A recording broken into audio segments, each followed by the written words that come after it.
Hey everyone, I'm Magical Hacker, and this is episode number 16 of the Eminence Podcast, the non-CEDH Commander podcast where I help you in the command zone with your deck building skills, and on the battlefield with your deck piloting skills.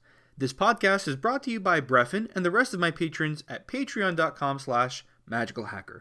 Today we will be talking about the topic, answering all of Jerhavon's YouTube comments.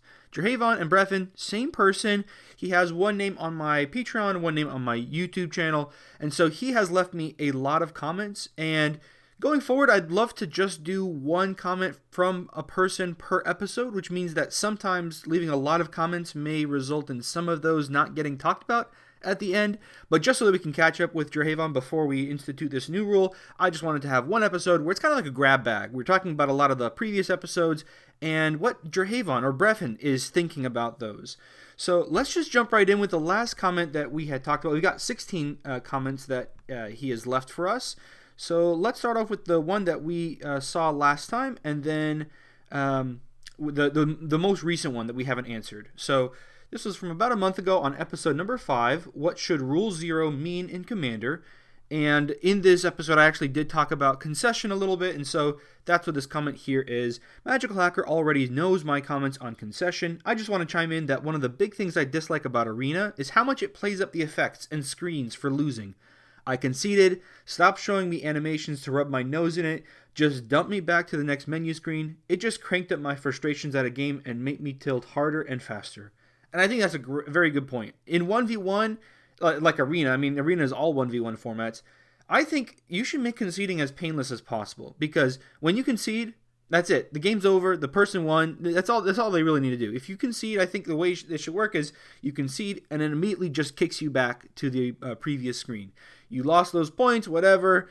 It probably will show you that regardless, but I think it should just dump you back in there. I don't think there's anything of value to add to the game by making it this big fanfare of, oh my gosh, you lost, I don't think that makes the game more fun, and I don't think that's something that should be coded in there. Maybe there's a reason why they can't code it any different, but in my opinion, I think that's something that's worth doing if you want to make the game more fun. So I 100% agree here with Jerhavon. When it comes to 1v1, yeah, conceding should be as painless as possible because the end result is the other person wins. In multiplayer formats, and I talked about this here in that episode, multiplayer formats, I think it's a little different. I think conceding for some people can result in less fun. So you've got to put some things in there to help balance things out. So that's, I think, my take on that. Let's go to the next comment. Same episode. Jerhavon also says, I can agree with having alternate legal commanders if possible, but I advise something thematic to match the deck and the power level. It won't be one-to-one because few commanders are built that way, but going for the strongest possible commander seems out of line. Like, okay, it's either Elbrus the Binding Blade or Turgid God of Fright. That feels like extortion, but something like, no Elbrus, okay, let me swap it for this Gonti from the 99 seems much more reasonable. I definitely see where Jerhavon is coming from. I wouldn't want things to feel like extortion, like you got to let me play my non-legal commander or otherwise I'm going to make the game very unfun for you. I do agree with that. But I think the other way around is that you have to be ready to play the deck with no changes except for the commander, so that if people do allow you to win with that non-legal commander, you make them feel like, well, this was a fair fight because they're playing something that's worse than what they could have been playing instead. So maybe the answer would be, I've got 3 options, right? I've got my Elbrus, and I've got my Turgid, and I've got Gonti. And so you can pick which one of the 3 you want me to play. I would love to play Elbrus, that's why I built the deck, but if you're not interested in that, then I can play the Gonti or the Turgid. And I think more often than not, people will pick the Gonti compared to the Turgid, although, maybe there's someone out there who hates their spells being stolen or something where they'd be picking the Turgid. But regardless, I think that's fine, where you're still getting that advantage of, if you hadn't let me play the Elbrus and instead told me to play the Turgid, then I would have still won the game. And so that helps people get over that hump of feeling like, you know what, they didn't play a legal commander, but it was still a fair game. That's the whole reason I made that suggestion. Not because I think it's good to extort people, but more so because I want to help my opponents get over that hump of feeling like the fact that I didn't play a legal commander is what won me the game. So if I can have another option that's even stronger for the deck, and they know that I didn't play that instead, I think that'll help them say, well, if you had played the legal commander, I think you would have still won the game. So the fact that I lost to this non-legal card in the command zone, actually, it's fine. It's fair. It's because I think that's something that you need to help your opponents out with. It's something that people don't really talk about. What can I do to help my opponents have a fun game? Nobody really talks about that. And of course, there's a limit to that. You can't go way, way beyond that, and then you find yourself actually coming across on the other line. But that's a topic for a different day. We'll talk about group hug at some point, I'm sure. But that's usually what I think about. So that's that question. Let's go ahead and jump to the next comment from Brefin. Episode 6, when are controversial win cons appropriate? Brefin says, OG Praetors are such a mixed bag. Shieldred, totally on theme for the deck. Very okay in any black deck. Elishnorn, okay, she's rough and oppressive, but we can work with that. Vorinclex, though, so very disruptive to the way a normal game of EDH is played. Oh hey, we ramped lands. Now if we need to lean into digging for and playing an answer, we are so completely hosed. I think Draven really hits a nail on the head here when it's coming to the OG Praetors. I mentioned a story in that episode where I talked about a player that was in my pod, and we were friends, and I can't say we're friends anymore because I haven't seen them in so long, but we didn't have like a falling out or anything. It wasn't like they hated me or anything along those lines, but we had good relationships with each other. We were fine. And then he was very upset that I played the OG Praetors in my Reanimator deck that I had at the time. And I think Draven really, hits the nail on the head, like I said, talking about Vorinclex specifically. That is a card that can really slow down the game because it's what I would call a stacks card. Now, everybody has a different definition for stacks. I've probably mentioned this in 2 or 3 episodes by this point. But stacks is one of those things that means like 50 million things. So when I talk about stacks here, I'm instead going to say anti-land cards, where even your basics, they are unprotected from an effect that's preventing you from creating mana turn after turn after turn. Shieldred doesn't do that. Elishnorn doesn't do that, but Vorinclex does. And so because of that, I think that would be kind of a risky play. Maybe a play where if someone sees that's in your graveyard, now they realize I've got to take this player out before they can get that Vorinclex out there, even if you don't have a way to get it out right away anyways. And so maybe it's just more of a risky play that's, the juice isn't worth the squeeze for that. I think that's the perspective I would have now compared to back then. And the perspective that the player had where it was like, hey, we're not playing CEDH. The Praetors are not okay in casual games. I think that's also a little bit, probably not the most reasonable perspective to have. Probably, I guess. I don't know. But regardless, I think it's important to talk about what your win cons, what you're planning to use for winning the game, by talking about what things you are setting as outside the limits. So rather than saying, hey, my deck uses Vorinclex to win the game, instead saying, hey guys, what do we want to ban from this game? Do we want to ban all things that prevent you from untapping your lands, like Vorinclex? And by asking it in ways like that, then yeah, I think that's important because then everybody's on the same playing field. Somebody doesn't get completely hosed because they admitted that they're playing Vorinclex when there's someone else at the table who's also playing Winter Orb, right? And so I think it's nice to have that same level playing field for everybody at the table. So I think that's what I would say here in response to Brefin. All right, another question here, or another comment rather, from episode 6, same episode. Expropriate/Torment really needs the right meta. If your deck isn't in that meta, the right response is to concede and find a better play group. In regards to my other comments, this is the right meta for Vorinclex to make casting Expropriate as difficult as possible. So, yeah, I've known Brefin for quite a long time. I think he was very early on one of the subscribers to my channel when I first started. And this is probably, what is this now? Maybe almost 4 years ago? Man, it's been a long time. But they were very early on, and they talked to me, and we talked about Expropriate and Torment specifically. Torment of Hailfire here is what the card he's referring to. And he said when it comes to casual games, he views those cards as completely off limits. So from Jerhaven's perspective, I would say if that's what you really feel, then you've got to, it's on you to talk about that before the game starts, where you say, hey guys, I want to play Commander just so that we can discuss things in the Rule Zero. I find cards like Expropriate, Torment, and Vorinclex to be cards that are not going to be okay for the games at this pod. Does everybody disagree, agree? What do we want to play? Like what kind of game are we looking for today? I think you can ask it in that way, And that's not confrontational. That's if anything, that's I'm happy when an opponent does that, because now I know more about what they're going to be upset about. I don't want to be surprised that they're upset about something in my deck. I don't want to explain everything in my deck either, though. I don't want to go through every 100 cards of everybody's deck to make sure that everybody's okay with everything everybody's playing. I think that takes so long, and that's such a disrespectful thing to each player at the table, in my opinion. So, maybe we should just talk about what things do we not want in this game. For example, I would say, look, I'm pretty simple. Just don't play anything that's a win con and CEDH, and we're good.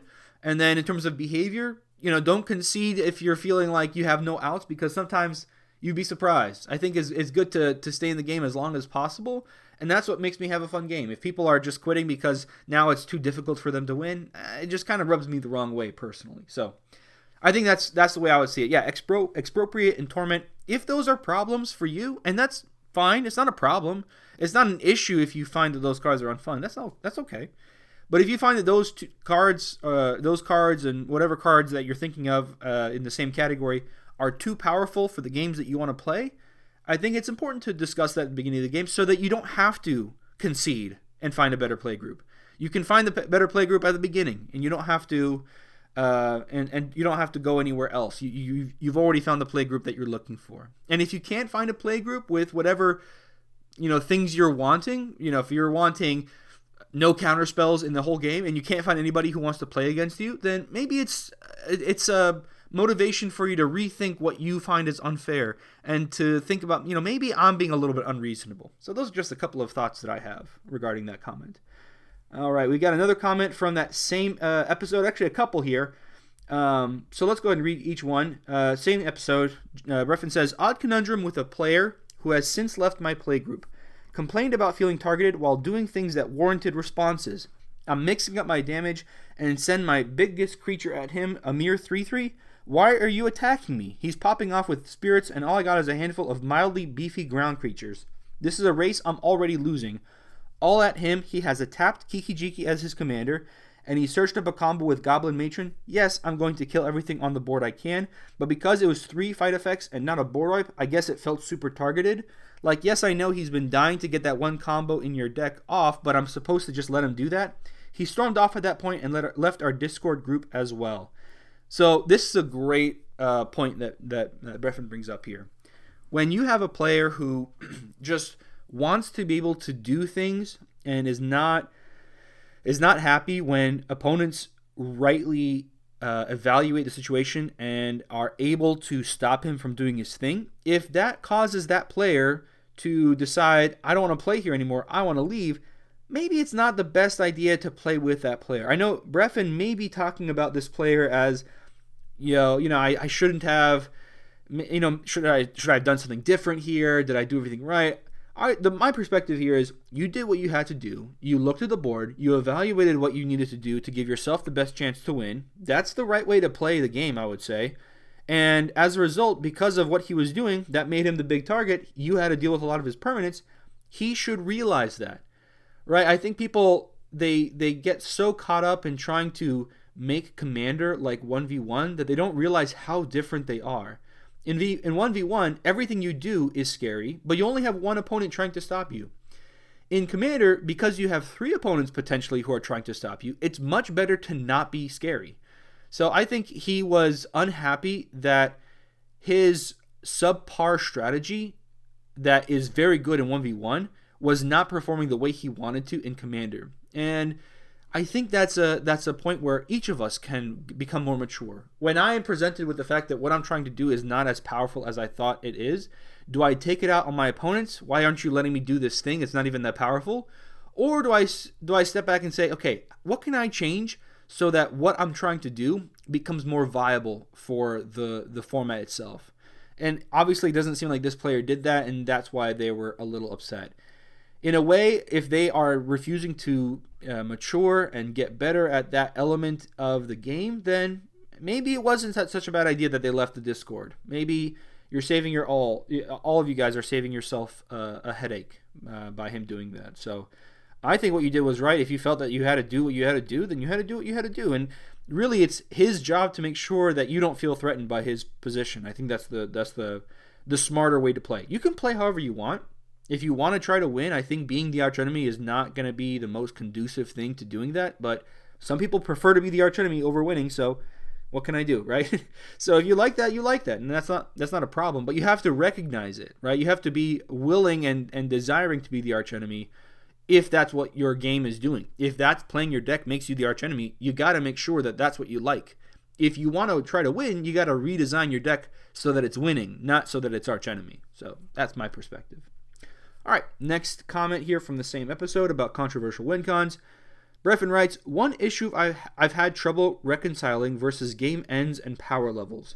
The lower level spells matter decks. For as much as I complain about Expropriate or Torment of Hailfire, I don't mind winning with Mizzix's Mastery or coming up with 17 mana to try and win off Crackle with Power. It's not a meta that promotes counterspells, and yet trying to get the right pacing so it feels like a right time to try for a win can be difficult. At least the playgroup is wise to my graveyard usage for the Mastery, so start getting wary if that deck has things in the grave. I think Jerhaven, really touches on something that I've mentioned in a couple of episodes, but I think it's really succinctly put here. When you're at a lower power level pod, whether it's by design or by accident, it's really hard to find a good sweet spot for the Spells Matters decks, because the only way to stop a Spell Matters deck really is with counterspells, and counterspells aren't that prevalent at those lower level pods.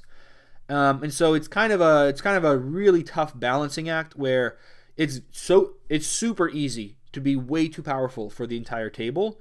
And if you try to cut back on those cards, you'll find that you're way too unpowerful now. You're way too weak compared to the rest of the table because of those limitations you've placed on yourself. It's also one of those things where, because your win conditions and your momentum is not dependent on permanence, well, maybe you'll probably have a good number of permanents in those decks, but the permanents themselves aren't going to be the way that you're winning because the deck is based on non-permanents. It makes it a lot harder for opponents to be afraid of you. You're a lot less threatening, and as a result, you can be explosive in the late game out of nowhere because all of your really strong cards are not permanents. You just have them in your hand until you're ready to go off with them. So I think that's exactly what Brefin is saying here. It's tough to find a good place to play those types of decks.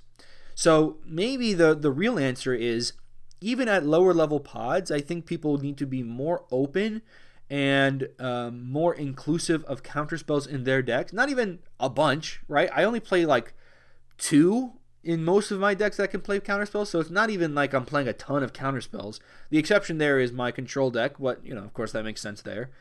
So, if you're playing just a regular deck, play some counterspells, right? It's not unfair, and really it's what keeps those Spellslinger decks in line, and you kind of need that even at lower levels. So that's my response there. Next comment here from episode number 8 is Boompile still good or now bad in Commander? Brefin says, still got my Magical Hacker signed Boompile, though I forget what deck it's in the moment. If for those of you that are new to the channel, a long time ago I did a giveaway. No, it wasn't a giveaway. I'm sorry. It was a Patreon perk, like a surprise Patreon perk, where just to all my patrons, I just sent them a Boompile with my signature on it, so that they could use it, they could have it, because it kind of became my card at that point. And so that happens sometimes with my patrons at patreon.com/magicalhacker, where I'll just send them something extra for free. Like, you might not even be aware that there's going to be an extra benefit at some point. And so that's something that Brefin has. I would love to see what deck he has it in as well, because I'm kind of curious. He's got a lot of decks, so who knows. All right, next comment, episode 11, is Phyrexian Arena always good, always bad, or only good in certain decks? Brefin says, I feel like between the historic data and the current time, there's been a lot more painful truth type cards printed. So 3 to 4 mana, draw 3 or more is just more available now, as well as more cards in general that make it harder to run out of cards. And on the flip side, sure, you advocate Boompile, but there's a lot more other nuke all the non-land spells too. So that Phyrexian Arena is less likely to linger. Separately, with all the focus on Phyrexian Arena, there's been a lot of recent kin spells, Visions of Phyrexia for instance from Brothers War, the red versions of Arena that passion draw 1 card, and for some reason they get viewed higher, if maybe just because red more often lacks a full out draw 3 in much of any sense. So Jerhaven is talking about a few things here. Let's kind of go through each one by one. So yes, there are more Painful Truth type cards printed nowadays than there have been in the past, but it doesn't counteract the idea that the length of the game is why Phyrexian Arena is better than those cards unless you've got some type of synergy with them.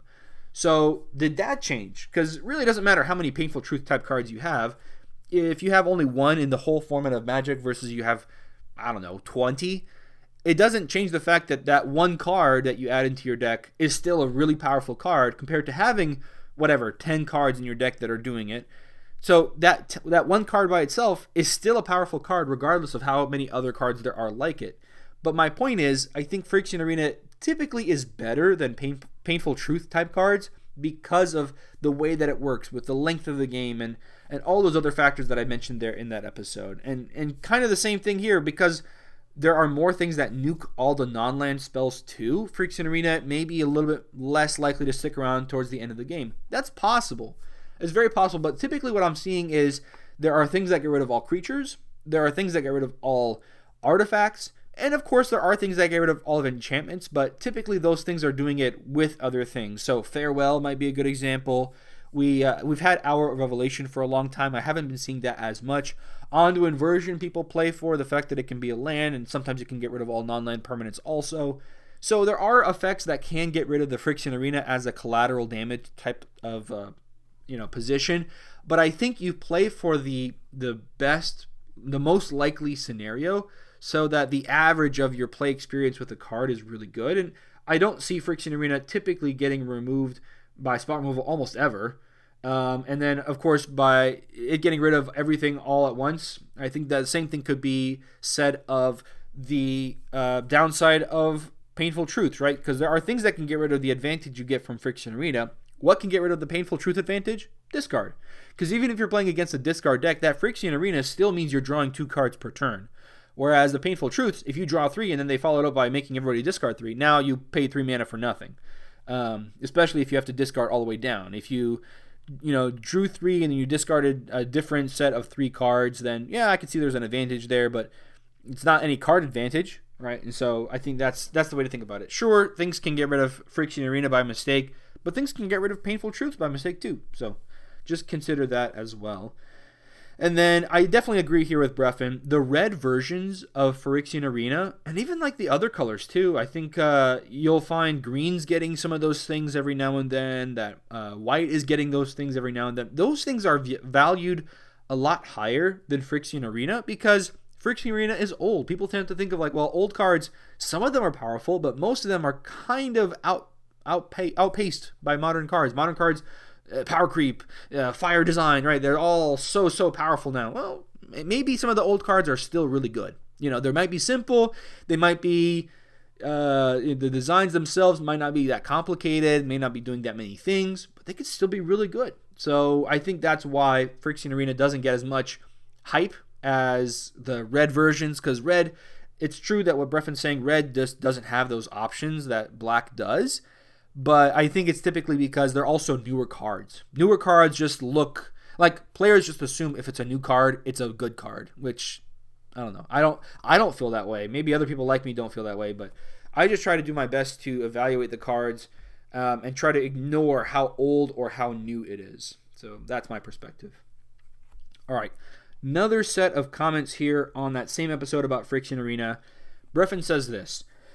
Counter-argument on rampant growth could just be a land. A slower game plan is exactly that, a slower game plan. The whole plan is distinctly different and a different deck style. More times, I would expect to need a board wipe to take out a protected creature, where a turn earlier, I might have been able to spot remove something before it snowballed. Sure, I need more card draw, but I also like casting expensive but less impactful things too. A Solemn Simulacrum is nice, but not as the first card you play. And regarding my relationship with Burnished Heart, my opponent's game states don't always let me crack it as soon as I want. The mana costs of these cards and my interactions have real trade-offs on my options. Personal preference tends towards 2 mana value ramp, and that rampant growth or nature's lore can fix colors as well. I don't mind playing Cultivate/Kodama's Reach, and they're more likely to surface if I think I need more card draw in general. Explosive Vegetation is right out. Sky Shroud Claim is a seldom, but Verdant Mastery I like a lot at 4 mana value. I've actually been playing a touch more Llanowar Elves. Both few things affect the game as quickly as them, and they're easy enough to be fodder for other cards. Tempo-wise, there's a huge difference between turn 5 Windgrace and turn 3, and there's just fewer ways to casually handle him on that turn. Turn 5, he's very hard to defend. And for other decks, I like to have my own board presence and start diversifying it ASAP, commander or not. At 3 mana, evoking a Muldrifter is just okay. At 5, having it stick around with the body is a big deal, but also not that impactful if the opponent's 5 mana value play is a dragon, unless the Muldrifter hits the table before the dragon. So a lot of things mentioned here in these comments. Let's just talk about them again one by one. So when it comes to the Rampant Growth, the fact that it could be compared to a land like I did in episode 11 is what allows me to say you have to really think about it in a different perspective. Rampant Growth, you're using up one card from your hand to get one land onto the battlefield. So if you have an 8-drop you want to play, you have to have 8 cards, mixture of Rampant Growths and lands, in order to get there. But if instead I have a Thran Dynamo that I can use, now that 8 mana card instead just needs 1 Thran Dynamo plus 5 other cards. That's only 6 cards. That's really saving me a lot of effort towards getting to that 8 mana. I'm not having to use as many cards to do it. Now, what's the trade-off? Everything we do in our lives is a trade-off. We're trading off one benefit for another. The trade-off here is I don't get to be doing something on turn 2 and something on turn 3. So is that a good trade-off or a bad trade-off? In my opinion, I think that's a good trade-off because doing things early on isn't going to determine who wins the game. If anything, it only determines who gets targeted first by things, by opponents' stuff. In my experience, if you're not doing a whole lot early on in the game, people say, well, that person doesn't seem very close to winning. I better save my removal to deal with the other problematic people at the table. And so once they've used their spot removal and board wipes on all those players, people just have fewer cards in hand. They have fewer mana out because they've been using up more cards from their hand to get less ramp. And so then you can come in and sweep pretty easily to getting towards a win. Is this something that's specific to a very particular deck style? Kind of. Like, I think the Windgrace idea of it's a lot harder to defend it later on in the game, I definitely agree with that. But in my opinion, I think there's a pretty easy solution. Turn 5, you wrath the board. Turn 6, you play out Windgrace. And now it's a lot easier to defend the thing. So if you're playing a Planeswalker-based deck, and I would say Windgrace probably sounds like it is, especially if it's super important to have your commander out there, those board wipes are going to be doing the best job at protecting your commander. And so that's the way I would lean for it, right? Even if I go turn 6, there's a lot of creatures out there, pay 1 mana for a Blasphemous Act turn, and then immediately cast the Windgrace. Even that would be something I would like to be doing instead. Kind of wrapping things up here, Burnished Heart, I like that one a little bit. I don't know if I like it a lot, but I like it a little bit because it gives an option to any deck to get 2 lands out. It is kind of a lot of mana, but if you're following that same path of early game, I don't need to be doing lots of scary stuff anyways, then Burnished Heart might not be a bad idea because you can pay it for 3 mana, and then next turn, 3 more mana, you get 2 more lands out. And so that is kind of nice. That's also why I like Explosive Vegetation. That's why I like Skyshroud Acclaim. But again, this is something I mentioned in the episode, and I'll definitely reiterate this here. Everybody plays their decks a little differently. Not only do some people like to be the archenemy, they prefer that over being the winner of the game, per se. But there's also some people who they like doing stuff every turn. If not doing stuff in the early turns is how they win the game, they don't want to do it. Like they would rather lose the game but be able to play stuff every turn because that's what they enjoy. If that's what they enjoy, then who am I to say that they can't do that? Right? I'm just a player myself. But for people who say, look, I want to win the game, I want to help other people do better at winning the game, all I can do is just share my experience of what's helped me win the game more. And that has been, in very large part, changing out the Rampant Growths for Explosive Vegetations. So that's why I like to share it. That's why I think it's valuable to talk about. That's really why I mention it in the first place, because I think it helps. It helps my game plan, and it might help yours too. So that's my response there to that comment.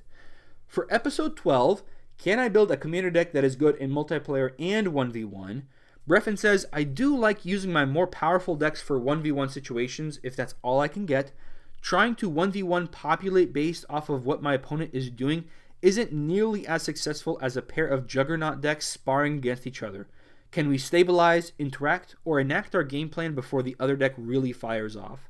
That's exactly what I feel like. I didn't talk about this too long in that episode, but I think this is an important thing to mention. When it comes to 1v1, you really don't want to be using decks that are dependent on your other decks. I've got a deck that is dependent on what my opponents are doing. It's a theft deck. It's blue and black. If I had to pick, it'd probably be my favorite deck of all time because it's just so much fun in multiplayer games. But in 1v1, that deck is super slow. It's not going to be getting enough value. It's going to be really reactive. It's not going to be very proactive, unlike in multiplayer games where you can be proactive. Since each opponent is doing something, you can take advantage of all of that momentum all at the same time. So, yeah, I definitely see that. There's some decks that they don't rely on opponents' decks at all. Those are the decks to use. Then there are other decks that are very dependent on what our opponents are, what the opponents are doing. And so I might be using, for example, my control deck with Midome the Ageless as a 1v1 commander rather than my Dragon Lord Silumgar Theft deck because it's not going to be as well, it's not going to fit the environment as well. So that's my perspective.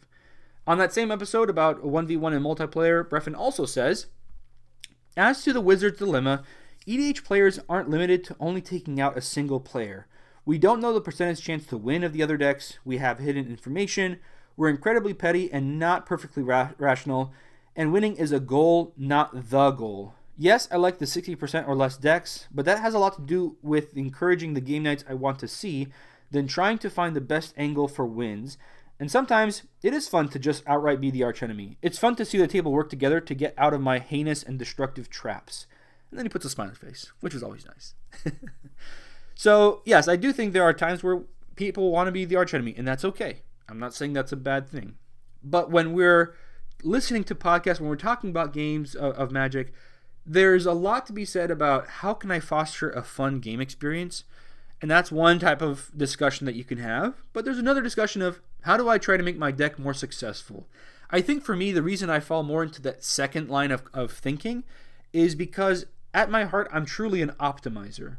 I'm not a CEDH player. In fact, every episode I start off by saying this is not a CEDH podcast because I like to try to find what's the optimal way to play when I don't have the answer like I do with CEDH. CEDH, you know the answer. You know what the decks are. You know what type of things you need to be doing if you want to try to win. And of course, there are some nuances there, how to play the deck to the best of your ability, how to make sure you don't mess up any of the lines, right? There are those valuable things.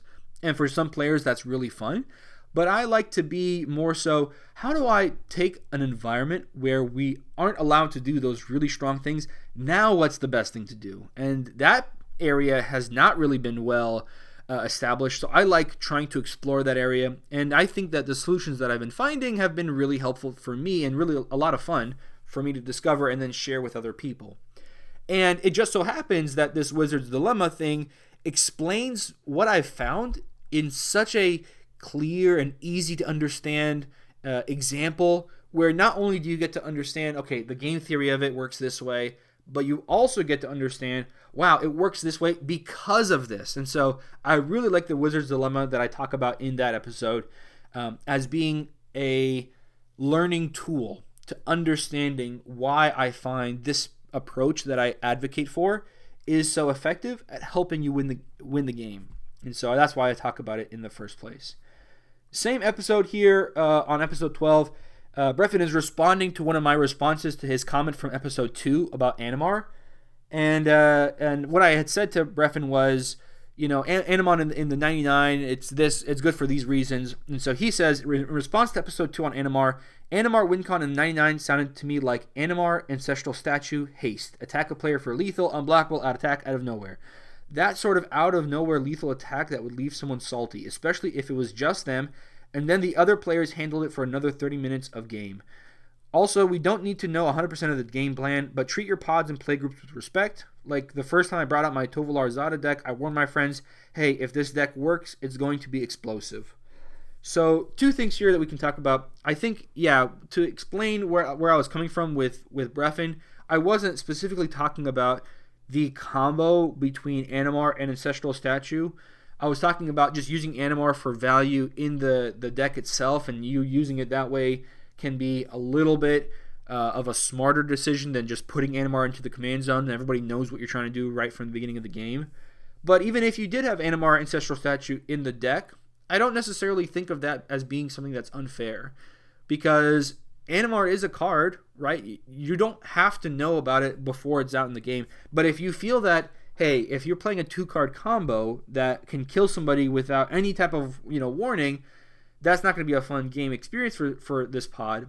I think that is something that you need to discuss ahead of time, so that by discussing how fair or not fair 2-card combos are for your pod, I think everybody ends up coming to the game with a better understanding of how to play the game that results in more fun.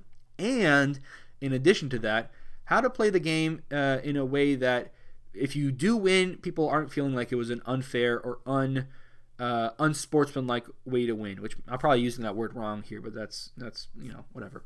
The second point here about warning opponents about your game plan, here's, I think, my perspective as to why I'm not a big fan of that. Because one of the things that makes me enjoy the game of Magic is making my decks look weak and then end up being strong. But if I have to explain how strong they are, then I no longer have my deck looking weak, which means that there's no possible way for me to play the game in a way that's enjoyable, right? It's almost like, I don't know if there's a good analogy, but I think the best analogy I could say is if you went to a poker game and you told people how you plan to bluff in that poker game. And I don't play poker much at all, so I don't really know a lot of how it works, but I know bluffing's a part of it. And so if you tell people, hey, I bluff like this, or this is my tell, sure, the game will be more enjoyable for them. They won't be surprised when you beat them. I think that's all the same things that you would say about Commander, they apply over there. But then you lose part of the game. You lose part of what makes that game fun for a lot of people. So for Commander, I view it just like in poker, where you have to employ a strategy that's not going to be completely obvious to everybody. And so that's what gives you the ability to enjoy that game. Not for everybody, but for me at least, that's certainly the truth. All right, next comment here for episode number 13. How do you pare down a collection that has gotten too big? Brefin says, my main reason for paring down my collection is I need a better sorting mechanism than just pile everywhere. Time and energy to organize them into a box is lacking time and spare boxes. Quickest, simplest organization, gathered by set. Then if Scryfall says the card is from Ikoria, you can then riffle through all your Ikoria cards, trying to put all red cards together, then maybe sort them is kind of the Herculean chore that results in stacks of colored cards everywhere. I do have many stacks of colored cards around, things set aside for a deck, then dismissed or whatnot. Trying to figure out what to do with those, or even put them in a binder with similar cards, i.e. a binder page of white board wipes, or red discard a card and draw 2 variants. But that's all ongoing. And many, many unneeded copies of Hunt the Weak to cull and leave in a pile at the LGS. And I think the reason that Brefin and I are having a little bit of a disconnect here in terms of what is the easiest way to organize a collection versus not organize a collection is that we may be starting off from 2 different perspectives. Where I build my decks, I build from the perspective of, I'm going to pretend I have every card in existence of Magic. How would I build this deck if I had every possible card? And then, once I build that card, then I'm saying, okay, how many of these cards actually do I have? And then I'm looking for those cards. That might be a little bit easier to use my method compared to, I want to build a deck, and I have cards that I want to use, but I don't know what cards I'm going to use for building the deck. And so I did talk about those 2 approaches. And I have a hard time seeing how if you build a deck and then you want to find the cards in your collection, I have a hard time seeing how organizing by set is going to be more helpful. Because what if you're talking about Cultivate? Cultivate's printed in a lot of sets. How do I know which one of the 10 boxes that Cultivate could be in that I have a Cultivate in, right? It's impossible to know because no one remembers which exact set they have a card from. At least I don't. I know I may have Undead Alchemist, but I don't know what set it was from. I don't remember that. It was a long time ago. So I don't think organizing by set box is going to be helpful, at least not for me, if I'm already building the deck online and then trying to find the cards. If you're going the other way around, you're trying to find the cards and then build a deck, then I think the suggestion that I put in that episode where you make piles of what the cards are for, I think that's going to help you build one deck or 2 decks. Right, but I don't think you can leave your piles out like that forever. I think then you've got to take the piles and you've got to put them in boxes. And maybe you want to keep the piles together. Maybe you don't. It just depends on what type of building style you want to go for. Do you want to look at the cards and then build the decks? do the pile method that I mentioned in that episode. Do you want to build a deck and then find the cards? Then organize it by color identity, like I mentioned in that episode. I don't see any other ways that you can streamline that. Simplest, he was saying here the simplest organization is gathered by set.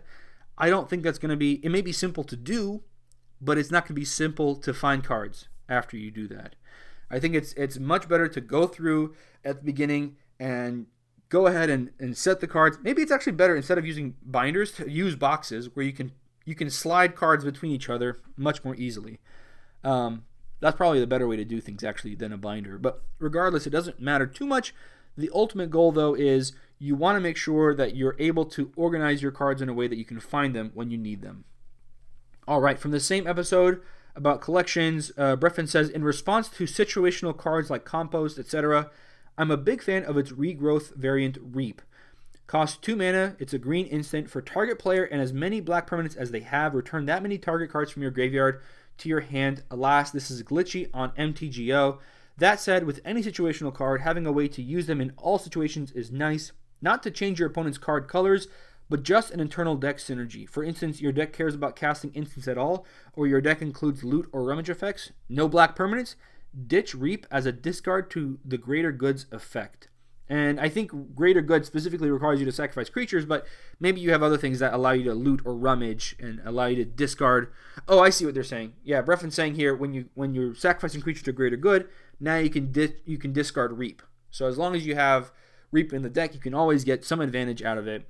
Whereas if you don't have an opponent's playing black, then you're kind of stuck with that card in hand. I think that's true. I think if you have the loot and rummages effects, you can definitely take advantage of those situational cards more easily. Does that make those effects better in those decks? Possibly, but I don't know if it really will come up that often. Like the number of times where you have one of those cards and no opponent is playing anything black, and you also have a rummage effect or loot effect in your hand to be able to use, I think those number of times will come up less frequently than the number of times where you do have an opponent that's playing black and you're having to play one of those loot or rummage effects when you wouldn't really want to be playing it, but you're playing it you're forcing yourself to play it because you're thinking about all the other cards in your deck that are situational.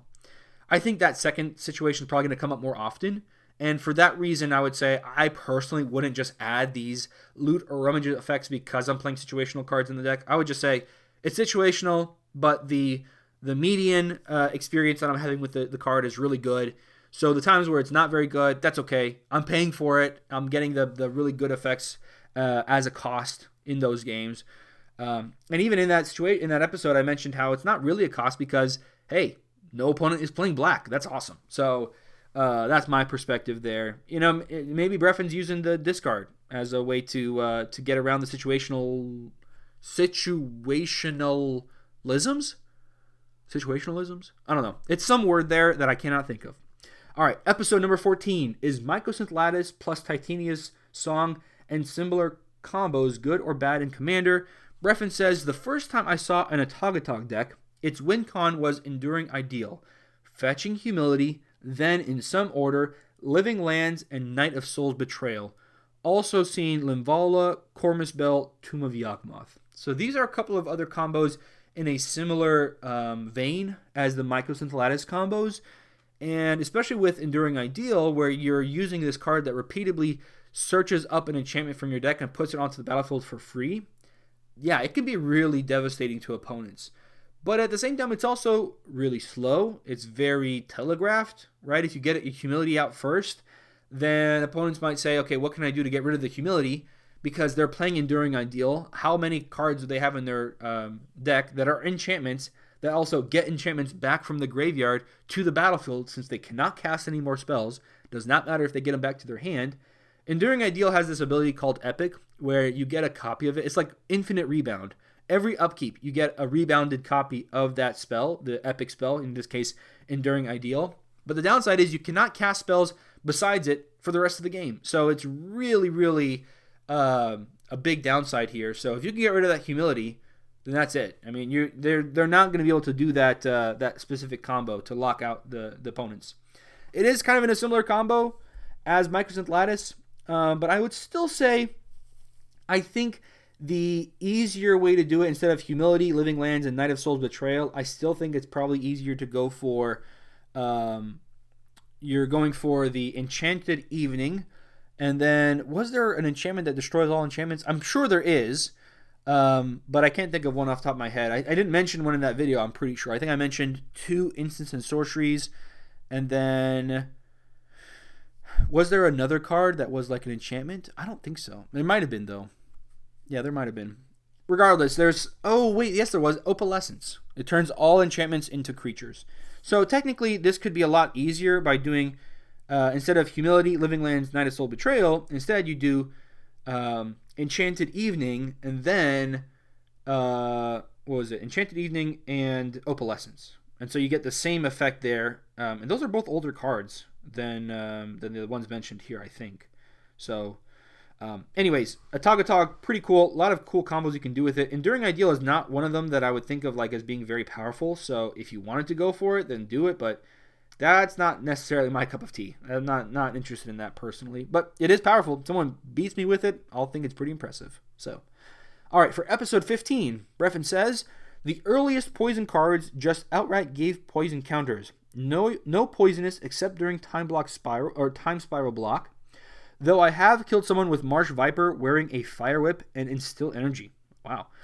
An aspect that I felt unaddressed, Infect Age Poison can kill one player quickly, even if it'll ultimately lose the game. Some of this is due to Toxic Strike, especially used during another player's combat step to just take someone out, or because poison damage doesn't stack with other things. It takes the tendency of aggro decks to chew on one player, forces it to 10. Unless you kill a poison player, your Infect deck had minimal impact on the game. So again, the Infect deck drops a bunch of things to take out one player, and then the game goes on for another 30 minutes without the poison deck quickly taking out all, and leaving the first player knocked out sidelined. So I did actually really dislike the fact that I forgot to mention that in the video too. That Infect, the reason it's so scary is because it's very good at making someone lose, but it's very bad at making someone win. So, and that's the typical approach of Infect. However, I think this is actually a downside, not of the number of poison counters, not even the poisonous cards themselves. I don't think any of them need to be banned. I think this is a downside of players thinking about 1v1 strategies, trying to use those in multiplayer. Because think about Modern Infect, which I have no idea if it's still viable or not, but just think about when it was viable, what it was like. You'd played this really cheap creature, especially if it had evasion of some sort on there, and then you just stacked up a bunch of pump spells to put on it to win the game. Right?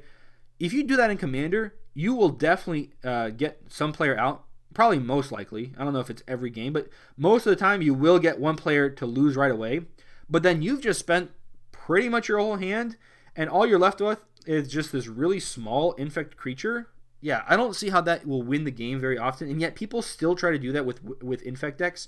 I think this just gives evidence to the idea that, yes, players are not changing their strategy from 1v1 to multiplayer. They're not seeing those unique differences. There are some players who are, of course, but there are a lot of players who are not. And that's why these things are happening. That's why this downside of one person's out and then they have to wait for everybody else to end the game, it's because players are not playing with that strong mindset.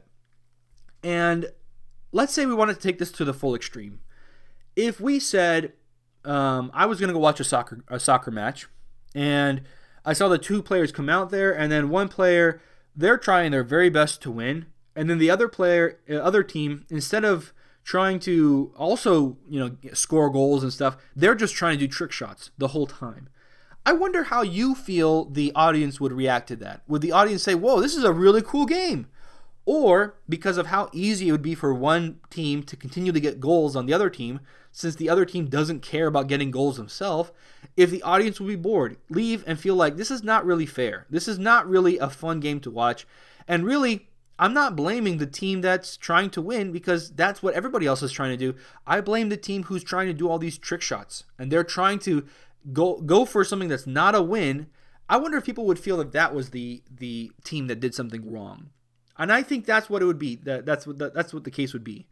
So, is it true that for you to have a sportsman-like attitude to a game, you have to try your best to win that game. Because if you think that is part of sportsmanship, like I do, and I think you can even find lots of evidence online for many experts in the field saying that one of the main pillars of sportsmanship is always giving your best try to win the game in the game you're playing without breaking the rules, whether they're official rules or unofficial rules, right? You're staying within the rules of the game, but you're giving your best shot to try to win. If that's what you define as sportsmanlike behavior, just like these experts, then a very good argument to be made that, hey, we don't want you playing this 1v1 style infect deck at the table because you're not trying to win the game. You're just trying to make somebody lose. On top of that, it's also a matter of who they pick, right? They can't just pick a player at random. At least most players won't do that. So who are they going to go for? They're going to go for the scariest player. So if you want to make sure that you're not that player who's knocked out of the game for 30 minutes, then just try not to be the scariest player at the beginning of the game. And that can really help. Also, thank you so much for bringing up the thing about poison counters. I was not aware of the history of poison counters that much compared to that episode. There's a lot of really cool old poison cards that are, okay, they're not that effective, but still, they're kind of cool because they actually had poison counters before poisonous. That's pretty neat. So that was the last episode, or last comment here from Brefin. Again, if you want to leave comments, I'm always open to them, but from this point going forward, I'm just going to answer one comment per person at the end of the episode, and if some comments get left out, then that's just going to be the unfortunate downside for leaving a lot of comments. I love those comments, and I will read them and respond to them, Brefin. But in terms of addressing them at the end of the episode, I will try to do my best to answer as many as I can. But of course, can't do 3 or 4 all in one episode. So that's my take on all of those comments. If you disagree or if you have any comments, please leave me a comment at youtube.com/magicalhackermtg or a tweet at twitter.com/magical__hacker. If you want to pick the topic for an episode of the Eminence Podcast, check out patreon.com/magicalhacker. In fact, the topic for the next episode will be rating every single rare and mythic from the sets of Phyrexia All Will Be One. So make sure to subscribe on YouTube or follow on Spotify to get notified of that episode when it comes out. Thank you again to Brefin. Thank you to all of my patrons, and thank you for listening. Stay awesome, everybody.